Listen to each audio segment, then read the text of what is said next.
UP 60 Ballia की कहानी भाग 1।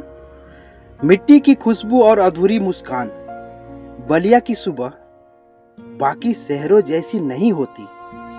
यहाँ सूरज उगने से पहले ही गंगा किनारे जिंदगी जाग जाती है। कहीं आरती की आवाज, कहीं चाय की भाप, तो कहीं खेतों की मिट्टी से उड़ती खुशबू। उसी बलिया के छोटे से गांव रामपुर दियर में रहता था एक लड़का, अर्पित। उम्र बस 19 साल। चेहरे पर मासूमियत, आंखों में बड़े सपने, लेकिन दिल में एक ऐसा दर्द जिसे वो किसी को नहीं बताता था।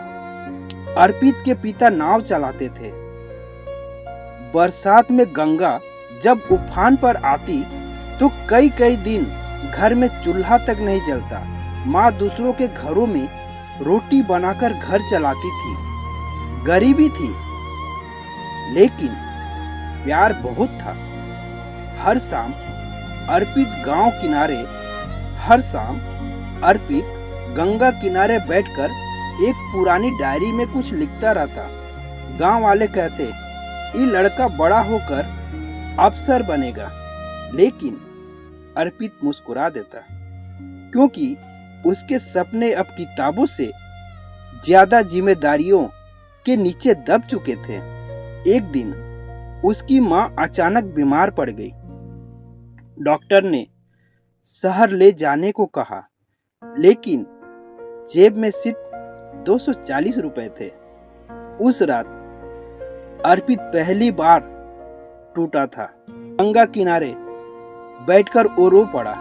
उसने आसमान की तरफ देखकर कहा, हे भगवान, गरीब के घर में सपना देना बंद करो, क्योंकि यहाँ सपने पूरे नहीं होते, सिर्फ टूटते हैं। उसकी आंखों से आंसू गिर ही रहे थे कि पीछे से एक आवाज आई, अगर रोने से तकदीर बदलती तो बलिया का हर गरीब आज राजा होता।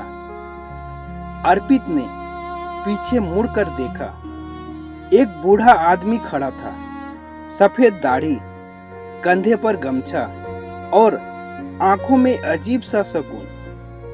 उस बूढ़े ने अर्पित को 500 रुपए दिए और कहा, माँ का इलाज करा, बाकी लड़ाई भगवान खुद लड़ लेगा।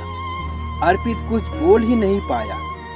उसने बस बूढ़े के पैर छुए, लेकिन अगले ही पल जब उसने सिर उठाया तो बूढ़ा वहां था ही नहीं। सिर्फ गंगा की लहरें थी और दूर मंदिर की घंटियां। उस रात अर्पित को पहली बार लगा, शायद ऊपर वाला गरीबों को भूलता नहीं है। लेकिन उसे नहीं पता था उसकी जिंदगी में अब एक ऐसा तूफान आने वाला है जो उससे उसकी सबसे प्यारी चीज छीन लेगा।